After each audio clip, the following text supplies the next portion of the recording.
Hello बच्चों, क्या हाल है आप सबके? कैसी चल रही है आपकी तैयारी? पिछला वीडियो जो मैंने आपका ऑर्गेनिक केमिस्ट्री का बनाया था, उम्मीद करते हैं आपकी जो भी प्रिपरेशन चल रही होगी, आपका जो रिवीजन शेड्यूल चल रहा होगा, उसमें आपकी नॉलेज को कहीं ना कहीं उसने बढ़ाने का ही काम किया होगा, है ना। तो आज का हमारा जो टारगेट होगा वो पिछले जो 5-6 क्वेश्चन हमने बहुत अच्छे क्वेश्चन कराए थे। एक एक क्वेश्चन में कई सारे कॉन्सेप्ट्स आपको बताए गए थे, कई सारे oxidizing reducing agent, Grignard reagent का यूज, एसिडिक हाइड्रोजन कैसे क्या होता है, तो बहुत सारे तरह के कॉन्सेप्ट आपको सिखाए थे, है ना। तो उसी क्वेश्चन सीरीज को आगे बढ़ाते हुए अगला वीडियो आपके सामने अभी है। उससे पहले मैं आपको थोड़ा सा ब्रीफ कर दूं कि हम लोग जो हमारी आप स्कोर मेडिक्स की टीम है वो इस वक्त मिशन व्हाइट कोट लॉन्च कर चुकी है। तो हमारी जो पूरी टीम है, जिसमें किंग जॉर्ज मेडिकल कॉलेज के doctor Ram Manohar Lohia institute of medical sciences के, और मैं डॉक्टर आदित्य पांडे, और मेरे साथ में डॉक्टर सिद्धांत मिश्रा सर, हम सब मिल करके आपके इस जो मुहिम है, जो हम मिशन व्हाइट कोट है, इसको आगे बढ़ाने वाले हैं। और बहुत अच्छे से आपकी प्रिपरेशन हम उस लेवल पे ले जाएंगे जहां अभी आपकी किसी भी लेवल पे प्रिपरेशन होगी तो आप 600 प्लस, और पहले से अगर एक ठीक ठाक पढ़ रखा होगा तो 650 प्लस हमारा टारगेट है पहुंचाने का। ठीक है, उसमें करना क्या है, आपके सामने ये व्हाट्सएप नंबर है, इस व्हाट्सएप नंबर पे आपको अपना मैसेज भेजना है। ठीक है, और उस मैसेज को देख करके हम लोग एक व्हाट्सएप ग्रुप बनाएंगे, जिस व्हाट्सएप ग्रुप में हम लोग क्या करेंगे, आपको डेली होमवर्क प्रोवाइड करेंगे कि कल हम लोग ये टॉपिक करने वाले हैं कवर। फिर वो उसी दिन आप उसको थोड़ा सा रिवाइज कर लीजिएगा, अगले दिन हम लोग उसका शॉर्ट रिवीजन कराएंगे, फिर उस पर बेस्ड क्वेश्चन प्रैक्टिस कराएंगे, और सेम क्वेश्चंस यानी कि सेम टॉपिक का क्वेश्चंस हम आपको पीडीएफ में प्रोवाइड करेंगे, जिससे कि आप आसानी से उस तरह के क्वेश्चंस को लगा करके आप ये निश्चिंत हो जाएं कि अब इस तरह के कॉन्सेप्ट हमसे हो गए। कोई भी क्वेश्चन रिपीट नहीं होगा। हमारे जो भी वीडियोस होंगे या जो भी हम आपकी तैयारी कराने वाले हैं, सब में आपको हर एक क्वेश्चन एक नई वेराइटी का होगा, एक नया कॉन्सेप्ट सिखाने वाला होगा।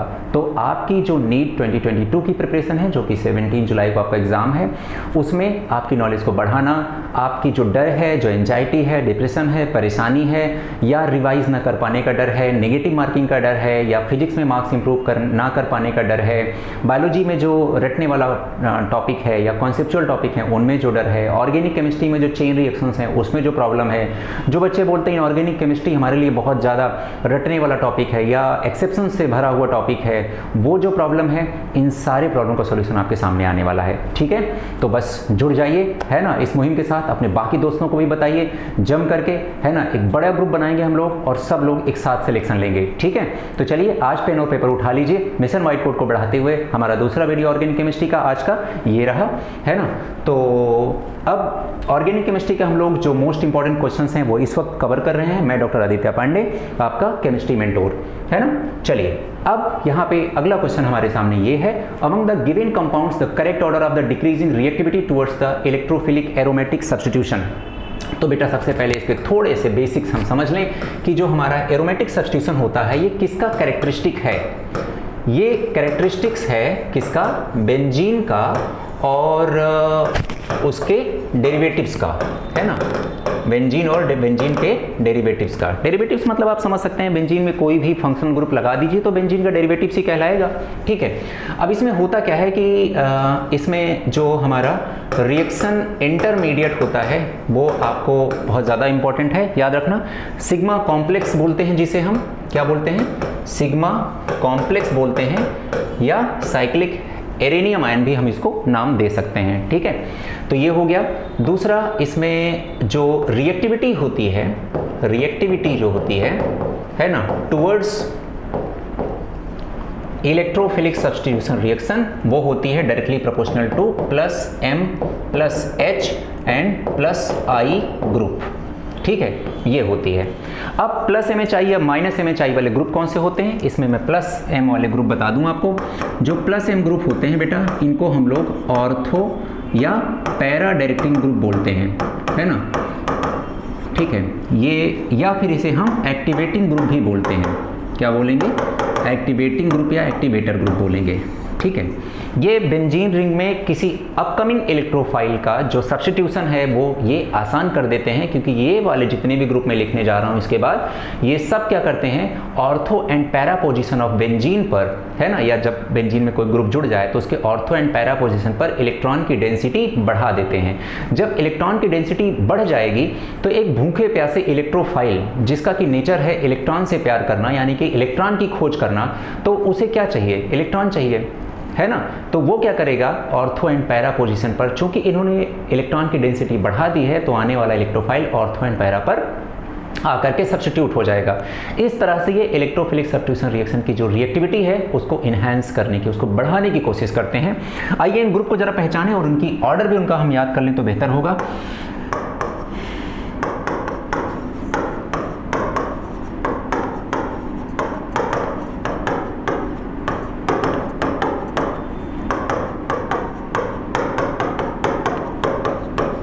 कुछ भी पढ़ने से पहले आप ये ग्रुप का ऑर्डर याद करें, है ना। यहाँ पर ONR2, R में आपको R नहीं लिखा रहेगा, CH3 लिखा रहेगा, है ना। तो आप वो समझ जाएं एल्काइल ग्रुप के ये प्रेजेंटेशन है यहाँ पर। जैसे NHCH3 लिखा रहेगा, है ना, जैसे NH2 है, OH है, OR है ना, इथर वाला ग्रुप है, ठीक है, बट OCH3 एग्जाम में ऐसा लिख के आएगा, या OC2H5 एग्जाम में ऐसा लिख के आएगा, और NHCOR, है ना। अब इसमें एक छोटी सी ट्रिक सिखा दूं बेटा मैं आपको, है ना। आपको बिल्कुल टेंशन लेने की जरूरत नहीं है। इन केस अगर एग्जाम में आपके ऐसा कोई कंपाउंड आ गया जो आप पहचान ना पाओ कि ये प्लस एम है कि माइनस एम है, नया कोई ग्रुप बन के आ गया, तो हम कैसे डील करेंगे, है ना। तो मैं आपको एक तरीका सिखा देता हूँ, ठीक है, तो शायद आपको थोड़ा सा कुछ क्लियर हो जाए, ठीक है। यहाँ पर N जोड़ दिया हमने, हाइड्रोजन जोड़ दिया, यहाँ पर C जोड़ दिया, डबल बॉन्ड O जोड़ दिया, ये जोड़ दिया, और यहाँ पर हमने ये लगा दिया, बेंजीन रिंग लगा दी। अभी हमारे पास कुछ कंपाउंड बन के तैयार हो गया, है ना। और हमें देखना है कि यहाँ पर ये जो बेंजीन रिंग है इससे जुड़ा हुआ नाइट्रोजन या जो भी ग्रुप है, या जो यहाँ पर बेंजीन रिंग है इससे जुड़ा हुआ है जो कार्बन है, ये किस तरह के इफेक्ट रखते हैं, प्लस एम रखते हैं या माइनस एम रखते हैं। बहुत ही सिंपल ट्रिक बता रहा हूँ, बहुत अच्छे से सीख लेना इस बात को। ये हमारी बेंजीन रिंग है, तो हमेशा आपको क्या देखना है, बेंजीन रिंग से जुड़ा हुआ पहला एटम कौन सा है। बेंजीन रिंग से जुड़ा हुआ पहला एटम नाइट्रोजन है। क्या नाइट्रोजन के पास लोन पेयर है? अपने आप से अगला सवाल ये कीजिए। तो नाइट्रोजन यहाँ पर 3 बॉन्ड बना चुका है। नाइट्रोजन 15 ग्रुप का है पीरियोडिक टेबल में, यानी कि इसके बैलेंस इलेक्ट्रॉन 5 हैं। 3 बॉन्ड ऑलरेडी बना चुका है, यानी कि 2 इलेक्ट्रॉन्स अभी बचे हुए हैं, यानी कि इसके पास लोन पेयर हाँ है। दूसरा, अगर इसके पास लोन पेयर है तो अपना ये इलेक्ट्रॉन इस रिंग के ऑर्थो एंड पैरा पोजीशन पर बढ़ाएगा। ऑर्थो पैरा डायरेक्टिंग ग्रुप या एक्टिवेटिंग ग्रुप या प्लस एम ग्रुप कहलाएगा। प्लस एम नाम क्यों पड़ा? इसने अपनी सारी निगेटिविटी इलेक्ट्रॉन अपने से दूर भेज दी तो प्लस एम नाम पड़ गया। माइनस एम नाम कैसे पड़ता है? सारा इलेक्ट्रॉन खुद ले लेना, है ना। तो इस तरह से अब इसने रेजोनेंस के थ्रू अपना electron pair ortho and para position को दे दिया। इस वजह से हम लोग क्या बोलेंगे बेटा? ये प्लस एम ग्रुप कहलाएगा। ठीक है, अब हम दूसरा देख लेते हैं। ठीक है, अब ये जितना भी यहां पर इस बेंजीन रिंग से ग्रुप लगा हुआ है, आप देखेंगे कार्बन के चारों बॉन्ड बने हुए हैं। क्या कार्बन के पास लोन पेयर है? नहीं है। तो हम क्या बोलेंगे कि ये बेंजीन रिंग से लगा हुआ जो भी ग्रुप है, ये ग्रुप कैसा ग्रुप है बेटा? माइनस एम ग्रुप है ना। अब यहां पर ऑक्सीजन है। ऑक्सीजन क्या है? इलेक्ट्रोनेगेटिव। ये कार्बन से इलेक्ट्रॉन मांगेगी, कार्बन क्या करेगा? बेंजीन से इलेक्ट्रॉन मांगेगा, बेंजीन क्या करेगा? ऑर्थो एंड पैरा से इलेक्ट्रॉन उठा के दे देगा, है ना। तो ऑर्थो एंड पैरा पर इलेक्ट्रॉन की डेंसिटी कम हो जाएगी, इसीलिए माइनस एम को हम क्या बोलते हैं? डीएक्टिवेटिंग ग्रुप बोलते हैं। ठीक है, जैसे एग्जांपल क्या हो गए? जैसे माइनस एम का एग्जांपल दे दूं, जैसे माइनस एग्जांपल हो गया CCl3 हो गया, CF3 हो गया, NO2 हो गया, ठीक है, COOH हो गया, CHO हो गया। ऐसा कोई भी ग्रुप जिसमें रिंग से जुड़े पहले एटम के पास लोन पेयर नहीं है, वो सारे ग्रुप माइनस एम वाले कहलाएंगे, है ना। और बाकी आपके सामने। अब मैंने यहाँ पर लिखा दिया रिएक्टिविटी किस पे डिपेंड करेगी, आप फटाफट से आंसर कर सकते हैं। अब आंसर करने से पहले आपको क्या करना है, जितने भी बेंजीन रिंग से ग्रुप लगे हुए हैं उन ग्रुप्स की प्रॉपर्टी आपको बताना है, यानी कि टाइप बताना है कि वो प्लस एम है या माइनस एम है। यहाँ पर CH3 है, CH3 का इफेक्ट प्लस एम नहीं होता है ना। बहुत सारे बच्चे इस चीज को लेकर कंफ्यूजन में रहते हैं, है ना, गलती करते रहते हैं। हमें ये गलती नहीं दोहरानी है बेटा। ये प्लस H ग्रुप होता है। क्या होगा? Plus H। अच्छा, प्लस H का मतलब क्या होता है? हाइपर कॉन्जुगेशन, है ना। हाइपर कॉन्जुगेशन कहाँ कहाँ देखते हैं? पूरे पीरियोडिक टेबल में बेटा जहां जहां पर भी sp2 हाइब्रिडाइज्ड कार्बन आ जाए, उस sp2 हाइब्रिडाइज्ड कार्बन को हम लोग अल्फा कार्बन बोलेंगे। उससे जुड़े हुए कार्बन को हम लोग, ठीक है, उसके पास मतलब सॉरी हाँ, प्लस H क्या होता है एक बार हम लोग डिस्कस कर लें। प्लस H का मतलब होता है हाइपर कॉन्जुगेशन। अब हाइपर कॉन्जुगेशन कहाँ देखेंगे? पूरी ऑर्गेनिक केमिस्ट्री में बेटा जहां जहां पर भी sp2 हाइब्रिडाइज्ड कार्बन आ जाए, इससे जुड़े हुए कार्बन को अल्फा कार्बन और उसके पास जो हाइड्रोजन है उसे अल्फा हाइड्रोजन या हाइपर कॉन्जुगेटिंग हाइड्रोजन के नाम से जाना जाता है। अब बेंजीन रिंग भी हमारे पास sp2 हाइब्रिडाइज्ड कार्बन है, इसलिए इससे जुड़ा हुआ ये कार्बन CH3 वाला C जो है ये अल्फा कार्बन कहलाएगा, और उसके पास जो तीनों हाइड्रोजन है वो अल्फा हाइड्रोजन या हाइपर कॉन्जुगेटिंग हाइड्रोजन कहलाएंगे। ठीक है, तो कभी गलती मत करना इसे प्लस H लिखने का, सॉरी प्लस M लिखने की गलती कभी मत करना, प्लस H लिखना है जब भी लिखना है। चलिए इसका ग्रुप देखते हैं, इसका क्या क्या इफेक्ट है। ठीक है, अब यहाँ पर अच्छा CH3 का प्लस I भी इफेक्ट है, आपने पढ़ा होगा, ठीक है। अब मैं आपको भी वही कॉन्सेप्ट बताऊंगा कि कब क्या लगाएं। बेवजह फर्जी के हमें ग्रुप नहीं लिखने हैं अपने ऊपर प्रेशर बढ़ाने के लिए। ध्यान से समझोगे तो बहुत मजा आने वाला है, ठीक है। यहाँ पर देखो ये बेंजीन रिंग हो गई। बेंजीन रिंग से जुड़ा हुआ पहला एटम कौन है? ऑक्सीजन। ऑक्सीजन कितने बॉन्ड बना चुका है? एक तो CH3 के साथ, एक बेंजीन रिंग के साथ। ऑक्सीजन कौन से ग्रुप का है? 16 ग्रुप का। 16 ग्रुप का है। बैलेंस इलेक्ट्रॉन 6 होंगे, 6 में से 2 इंगेज हो गए, बचे कितने? 4। 4 मतलब क्या हो गया? 2 लोन पेयर।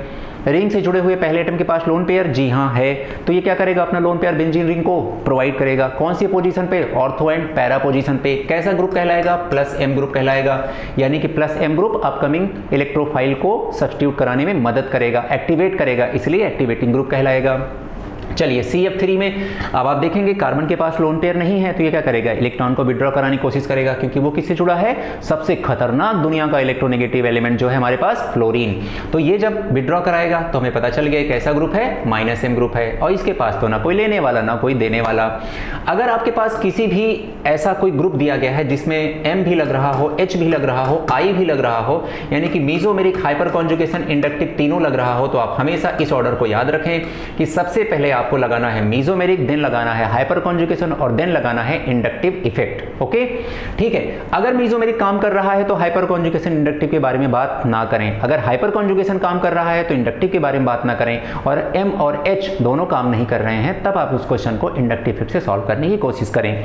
आपको पता होना चाहिए कि मैंने आपसे कहा कि अगर कोई +M ग्रुप है तो ऑर्थो एंड पैरा पर इलेक्ट्रॉन की डेंसिटी बढ़ाएगा, अगर कोई -M ग्रुप है तो ऑर्थो एंड पैरा से इलेक्ट्रॉन को विड्रॉ करा लेगा। बट बेटा मेटा से कोई बात नहीं करता है, तो हम ये समझ सकते हैं कि मेटा पोजीशन पर +M हो या -M हो, यानी कि मीजोमेरिक इफेक्ट काम नहीं करता है। क्लियर? समझ में आ गई बात? दूसरी चीज, रेजोनेंस से रिलेटेड 2 हमारे पास इफेक्ट है। मीजोमेरिक भी रेजोनेंस से जुड़ा हुआ है और हाइपर कॉन्जुगेशन भी रेजोनेंस से जुड़ा हुआ है। तो इस केस में ना तो मीजोमेरिक और ना तो हाइपर कॉन्जुगेशन, दोनों के दोनों ऑर्थो एंड पैरा पर ही काम करते हैं। ये दोनों ही मेटा पर काम नहीं करते हैं, ठीक है। ये बातें बहुत अच्छे से दिमाग में क्लियर कर रख लें आप, है ना। अब आगे बढ़ते हैं बेटा, इसको देखते हैं क्या हो सकता है। अब आपको बताया गया है कि ये जो रिएक्टिविटी है किस पे डिपेंड करती है? +MHI पर डिपेंड करती है। तो सबसे ज़्यादा रिएक्टिव कौन हो जाएगा? थर्ड सबसे ज़्यादा रिएक्टिव हो जाएगा, है ना। उसके बाद देखो ये तो सबसे कम हो जाएगा, +H है, तो इसके बाद फर्स्ट हो जाएगा। उसके बाद ये हो जाएगा क्योंकि इसमें कोई कम करने वाला तो नहीं है, और सबसे लास्ट में 4th हो जाएगा। अब जो भी ऑप्शन होगा आप मैच करा लीजिएगा। मैंने आंसर आपके सामने एग्जैक्ट लिख दिया और उम्मीद करते हैं आपको समझ में आ गया होगा। चलिए अगले क्वेश्चन की तरफ चलते हैं। अगला क्वेश्चन है correct stability order for the following species.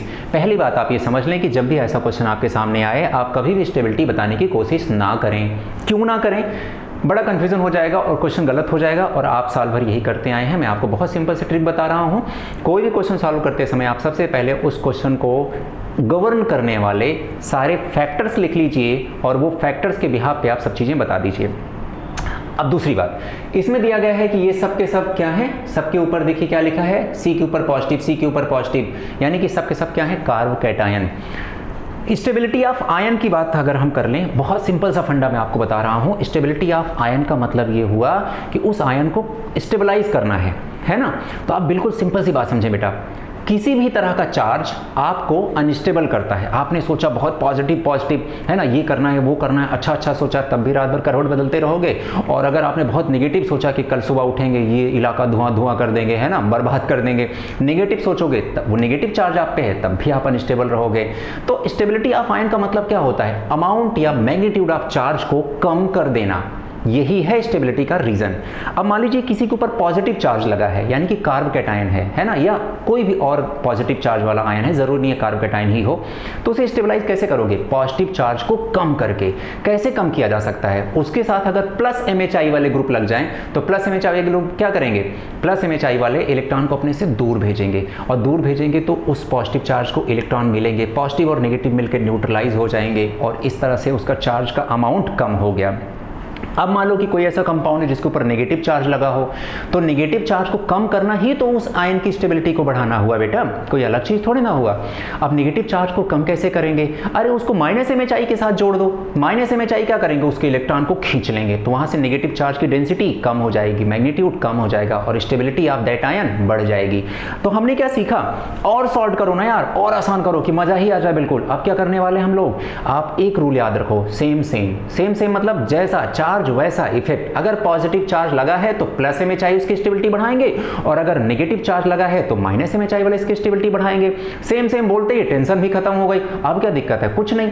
अच्छा, सेम चीज आप आगे भी एक जगह लगा सकते हो। जैसे कोई पूछे इलेक्ट्रोफिलिक सब्स्टिट्यूशन रिएक्शन के लिए रिएक्टिव कौन ज्यादा होगा, बोले इलेक्ट्रोफाइल। अच्छा, इलेक्ट्रोफाइल तो इलेक्ट्रॉन लविंग होते हैं।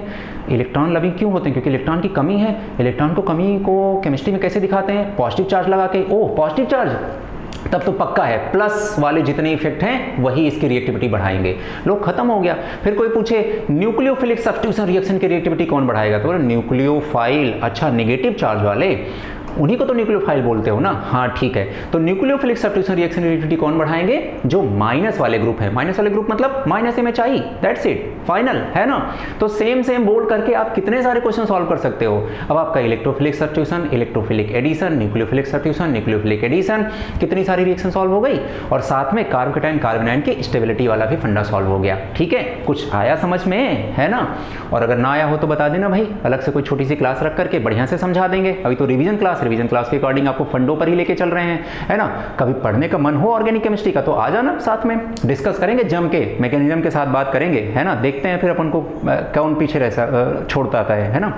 ठीक है, और फिर अगर मान लो कि आपको समझने की बात आई तो फिर आना कभी यार, ऑर्गेनिक केमिस्ट्री साथ में पढ़ा जाएगा। देखते हैं कौन आपको पीछे छोड़ के आता है ना। ऐसी ऑर्गेनिक केमिस्ट्री पढ़ेंगे, मजा ही आ जाने वाला बिल्कुल। और देखो अभी भी आपको आसानी लगेगी, टेंशन मत लेने की जरूरत नहीं है। यहाँ देखो, कार्बन के ऊपर पॉजिटिव चार्ज लगा है बेटा, है ना। अब हमें पता है कि कार्ब कैटायन की जो स्टेबिलिटी है ना, कार्ब कैटायन की जो स्टेबिलिटी है, अभी हमने क्या सीखा? सेम किससे बढ़ेगी बेटा बताओ? प्लस MHI से, प्लस M प्लस H और प्लस I से बढ़ेगी। ठीक है, अगर पॉजिटिव चार्ज रेजोनेंस में चला जाए, यानी कि वो पॉजिटिव चार्ज डिस्पर्स हो गया, डिलोकलाइज हो गया, पूरे कंपाउंड पे फैल गया। भाई किसी ने उधार लिया था 10,000 रुपए का, 5 लोगों ने मिलकर थोड़ा थोड़ा अमाउंट बांट लिया, तो उस पर लोड कम हो गया ना, स्टेबिलिटी बढ़ गई, उसकी स्थायित्व बढ़ गया उसका। सेम चीज यहां भी तो करना है। रेजोनेंस क्या करता है? रेजोनेंस उस चार्ज को उठाता है, पूरे मॉलिक्यूल पे डिस्पर्स कर देता है, फैला देता है। तो क्या हो गया? एक जगह पर चार्ज लोकलाइज्ड नहीं रहा, है ना, तो किसी की तरफ अट्रैक्ट होने का रीजन नहीं रहा, तो मॉलिक्यूल की स्टेबिलिटी बची रह गई, मॉलिक्यूल की स्टेबिलिटी बढ़ गई। इस तरह से रेजोनेंस काम बढ़ाता है। चलिए देखते हैं। अब देखिए यहाँ पर लोन पेयर बना हुआ है। पहले तो मैं लोन पेयर ऑक्सीजन पे जहां लगे हैं ऑक्सीजन वहां लोन पेयर बना लिया जाए, ये बना दिया हमने। अब चुपचाप फैक्टर लिखिए, और फैक्टर लिखने से पहले एक तरह का रेजोनेंस जो आप भूल जाते हैं बार बार, वो मैं फिर से याद दिला दूं। पॉजिटिव चार्ज, सिंगल बॉन्ड और लोन पेयर, ठीक है, ये एक टाइप का रेजोनेंस है जो आपको ध्यान रखना है। ठीक है, बाकी आपने पढ़ा होगा सिंगल डबल, दूसरा पढ़ा होगा positive charge single bond double bond, तीसरा पढ़ा होगा negative charge single bond double bond, free radical single bond double bond, ये सब पढ़े हैं ना आपने। ठीक है, एक और आपको बता रहा हूँ, positive charge single bond lone pair भी एक तरह का रेजोनेंस है। इसमें क्या होता है कि लोन पेयर जो है ये कार्बन के ऊपर पॉजिटिव चार्ज लगा है, यानी कि इसका एक वैकेंट ऑर्बिटल इसके पास है, p वैकेंट, तो ये अपना लोन पेयर उसको दे देगा और यहाँ पर एक डबल बॉन्ड बन जाएगा। इस तरह से इसकी स्टेबिलिटी बढ़ा देता है। ठीक है, तो ये वाला भी रेजोनेंस हमें याद रखना है। चलिए ठीक है, positive charge single bond resonance मतलब लोन पेयर, तो यहाँ पर एक तो फैक्टर काम कर रहा है बेटा रेजोनेंस वाला। हम सिर्फ फैक्टर लिखेंगे, हम आंसर नहीं देने आए हैं। ठीक है, हम फैक्टर लिखेंगे, आंसर अपने आप दिख जाएगा।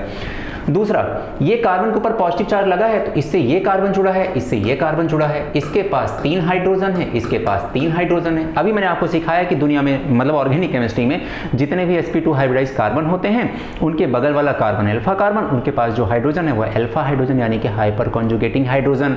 तो यहाँ पर 3, यहाँ पर 3, टोटल प्लस 6 अल्फा हाइड्रोजन इसके पास हो गए, है ना। 2 फैक्टर हो गया, लिख के हमने छोड़ दिया। हम इस वाले पे चलते हैं। यहाँ पर positive charge single bond lone pair, तो यहाँ पर भी बेटा एक चीज तो क्या हो गई, रेजोनेंस हो गई। चलो बढ़िया। दूसरा, अगर ये पॉजिटिव चार्ज है तो ये कार्बन कैसा हुआ, अल्फा कार्बन, इसके पास कितने हाइड्रोजन है, 3, तो इसके पास 3 अल्फा हाइड्रोजन, यानी कि हाइपर कॉन्जुगेटिंग हाइड्रोजन है। यहाँ पर बात कर लेते हैं, ये हमारे पास क्या है, पॉजिटिव चार्ज। ठीक है, तो ये कार्बन क्या हो गया, अल्फा, और ये कार्बन क्या हो गया हमारा अल्फा। ठीक है, इसके पास है CH3 और यहाँ पर क्या है CH2, है ना, CH2, तो हमारे पास 3 + 2 कितना हो गया, 5 अल्फा हाइड्रोजन हो गया। इसकी बात करें तो ये हमारा sp2 हाइब्रिडाइज कार्बन, इसके पास 2 हाइड्रोजन। ठीक है, तो ये हो गया हमारा 2 अल्फा हाइड्रोजन। आपको चुपचाप अब देख लो सबसे ज्यादा सपोर्टिंग फैक्टर किसके साथ काम कर रहे हैं, स्टेबिलिटी आपको अपने आप दिख जाएगी। सबसे ज्यादा किसमें है, रेजोनेंस के साथ, +6 अल्फा हाइड्रोजन, यानी कि फर्स्ट वाला। देन आपका कौन सा हो जाएगा, थर्ड वाला, और फिर आपका कौन सा हो जाएगा, सेकंड वाला, और सबसे लास्ट में कौन सा हो जाएगा, फोर्थ वाला। और ये बेटा आपके जेई का आया हुआ क्वेश्चन है, उम्मीद करते हैं समझ में आ गया होगा। चलिए अगले क्वेश्चन पे आंसर खुद से मैच करा लीजिएगा भाई, इतना तो कर सकते हो ना। अगला आ गया correct acidity order for the following, ये कंपाउंड अपने पास है।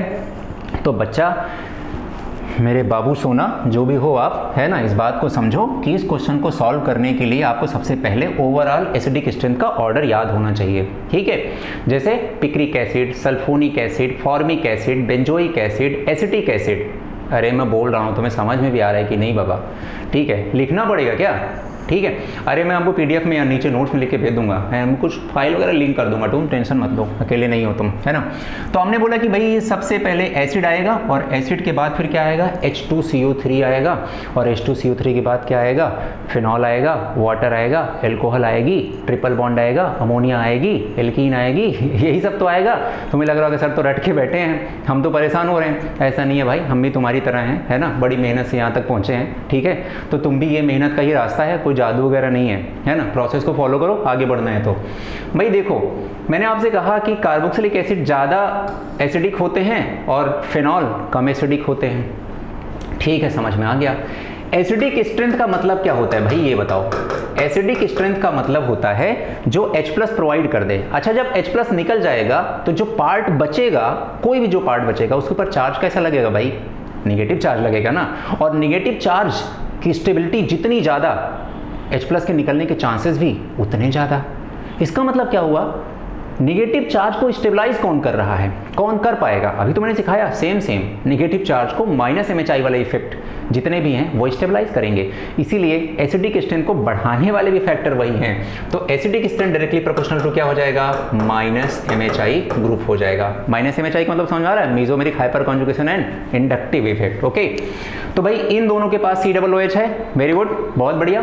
तो ये सबसे पहले होंगे, है ना। अब एक में CH3 लगा है जिसका कि इफेक्ट होता है +H, और यहाँ पर तो कोई नहीं लगा, ठीक है। अब इस पे बात कर लेते हैं इन दोनों, ये दोनों तो बाद में आने वाले हैं। इसमें Cl लगा है, Cl का इफेक्ट क्या होता है भाई, Cl के पास तो लोन पेयर है, तो ये +M भी होगा और -I भी होगा।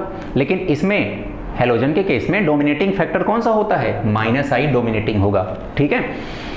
और आपने पढ़ा भी होगा एनसीईआरटी में कि अगर ओरिएंटेशन देखना है तो हम मीजोमेरिक के अकॉर्डिंग देखते हैं, और अगर रिएक्टिविटी देखनी है तो इंडक्टिव इफेक्ट के अकॉर्डिंग देखते हैं। तो वो भी चीज़ मैं रिपीट कर दूं। तो चलिए इन दोनों में देखिए -I लगा है और इसमें नहीं लगा है। अब हम ओवरऑल ऑर्डर बताएं, सबसे पहले क्या हो जाएगा, थर्ड हो जाएगा, ठीक है। उसके बाद क्या हो जाएगा, फोर्थ हो जाएगा। फोर्थ क्यों लास्ट में आ गया, मतलब इसके बाद आ गया क्योंकि इसमें +H है, +H क्या करता है, एसिडिक स्ट्रेंथ को कम करेगा। उसके बाद इन दोनों की बात करें, इन दोनों में पहले कौन आ जाएगा, सेकेंड आ जाएगा, और फिर कौन सा आ जाएगा, फर्स्ट आ जाएगा, ठीक है। ये एसिडिक स्ट्रेंथ का ऑर्डर हो गया, ठीक है। बाकी एक मैं वीडियो बनाने वाला हूँ कंप्लीट एसिडिक स्ट्रेंथ के ऑर्डर पे, और कौन कौन से ऐसे फैक्टर्स होते हैं और कौन कौन से अच्छे क्वेश्चंस अभी तक बने हैं, जैसे पैरा ऑर्थो और मेटा नाइट्रोफिनॉल का ऑर्डर, ऑर्थो इफेक्ट क्या होता है एसिडिक स्ट्रेंथ में, ठीक है। और NaHCO3 टेस्ट क्या होता है, जिसमें इफरवेसेंस के साथ CO2 गैस का रिलीज होना, जिसे टेस्ट फॉर एसिड भी बोलते हैं, है ना। तो और जो टर्मिनल एल्काइंस हैं उनका टेस्ट, उसमें भी एसिडिक हाइड्रोजन की बात आती है, ठीक है। और एसिडिक हाइड्रोजन का ग्रिग्नार्ड रिएजेंट के साथ रिएक्शन क्या होती है। तो जितना भी एसिडिक हाइड्रोजन से रिलेटेड क्वेश्चंस है ना, सब एक वीडियो में देने वाला हूँ। मतलब समझ लो कि बहुत समराइज करने वाला हूँ तुम्हारे सारे के पूरे जो भी तुम पढ़ने वाले हो, है ना। मज़ा आने वाला बिल्कुल बहुत ज़्यादा, ठीक है। बस तुम्हें वही करना जो मैंने बताया, व्हाट्सएप पे मैसेज भेज देना भाई, है ना, ऐड कर लूँ, समझ जाऊँ कि हाँ तुम सच में पढ़ना चाहते हो। मैं किसी ऐसे अरे गरे के लिए नहीं कि जो बच्चा बस आया ऐसे हाँ उठा के वीडियो है चलो देख ले थोड़ा सा, क्या अगर आ रहे हैं ये भी इनका भी देख लें, ऐसे वालों के लिए मैं नहीं हूँ भाई, है ना। जो डिजर्विंग स्टूडेंट्स होंगे, जो ज़रूरतमंद बच्चे होंगे, जिनके पास पढ़ाई में पैसे की प्रॉब्लम होगी, फाइनेंशियल प्रॉब्लम होगी, जो समस्याओं से परेशान होंगे, घिरे होंगे, ठीक है, जो पढ़ना चाहते हैं पर परिस्थितियां उनका कहीं ना कहीं से साथ नहीं दे पा रही हैं, उन बच्चों के लिए मैं खड़ा हूं, ठीक है, उनकी गारंटी में ले सकता हूं, ठीक है। तो ऐसे बच्चे अपना नंबर भेजें, बाकी हम लोग फटाफट से इस काम को आगे बढ़ाते हैं, ठीक है। चलिए पेन गिर गई थी भाई, तो ये आंसर लिख दिया मैंने, आप इसमें मैच करा देना जो भी आंसर हो, ठीक है। आगे चलते हैं, एक क्वेश्चन ये हमारे पास है, ठीक है। ये बेंजीन के ऊपर NH2 लगा है, नीचे CH3 लगा है, ठीक है। इसे पैराटोलुइडीन बोलते हैं, वैसे इसका नाम बता दूं मैं, पैराटोलुइडीन बोलते हैं, ठीक है। यहाँ पर CH3 लगा दूं तो इसे बोलेंगे ऑर्थोटोलुइडीन बोलेंगे, ठीक है। और यहाँ पर NaNO2HCl 0 to 5 degree Celsius temperature, भाई बड़ी फेमस रिएक्शन है ये। कौन सी फेमस रिएक्शन है जरा बताना, इससे क्या बनने वाला है ये जरा बताओ। यही तो है बेंजीन डाइजोनियम सॉल्ट का फॉर्मेशन, डाइजोटाइजेशन रिएक्शन बोलते हैं इसे। और जो हमारा ए प्रोडक्ट बनेगा वो बनेगा बेंजीन और यहाँ पर CH3 लगा रहेगा और ऊपर का जो NH2 है वो बदल जाएगा किसमें, N2Cl में। ठीक है, ये बन गया बेंजीन डाइजोनियम क्लोराइड बन गया।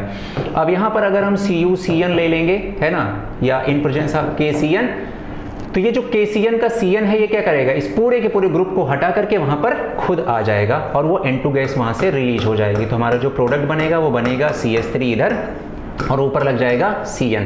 ठीक है, मैच करा लेना भैया जो भी आंसर हो, है ना, भैया बहनें जो भी हो आप लोग, ये देखो आंसर आ गया। अब ये रिएक्शन बेटा बहुत इंपॉर्टेंट है और पता ये सॉल्ट जो आपने लिखा ना, ये माइंड ब्लोइंग सॉल्ट है भाई, है ना।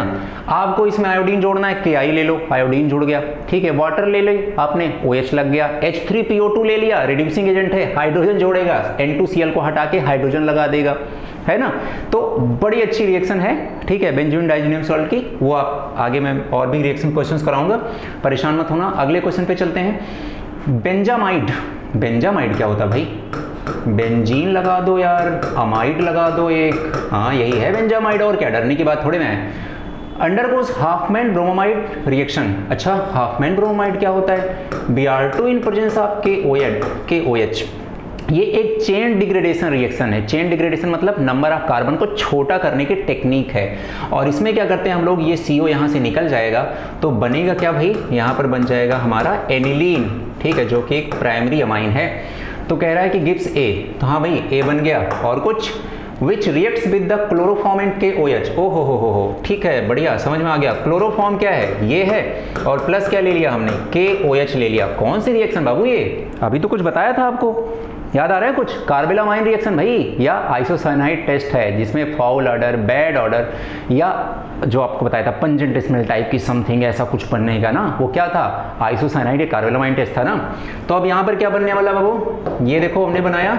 ठीक है, NH2 को गायब करें, क्या लिखें, N डबल बॉन्ड C और एक कोऑर्डिनेट बॉन्ड लगा दो भैया, ये बन के तैयार हो गया। कह रहा है आइडेंटिफाई A एंड B। अच्छा, तो ये A है और ये कौन है, B है। A और B कहाँ लिखा है इसमें भाई, A और B, ये देखो B में लिखा है ना। तो ये हो गया आंसर हमारा। ठीक है, चलिए कुछ समझ में आया, पहली रिएक्शन समझ में आ गई, हाफमैन ब्रोमाइड रिएक्शन। दूसरी रिएक्शन कौन सी हो गई हमारी, नाम लिख लो भाई यहाँ पर, है ना। ये सब क्या है, फेमस नेम रिएक्शन है, और नेम रिएक्शन की खासियत बड़ी अच्छी होती है, वो सीधा सीधा आती है जब भी आती हैं, है ना। तो कुछ बदलेगा नहीं, Hopman bromamide chain degradation reaction. क्या बात है, क्या नाम है, चेन डिग्रेडेशन रिएक्शन। ओके, और इस रिएक्शन का नाम क्या है, कार्बेलामाइन रिएक्शन। कार्बेलामाइन रिएक्शन या टेस्ट, आइसोसाइनाइड टेस्ट।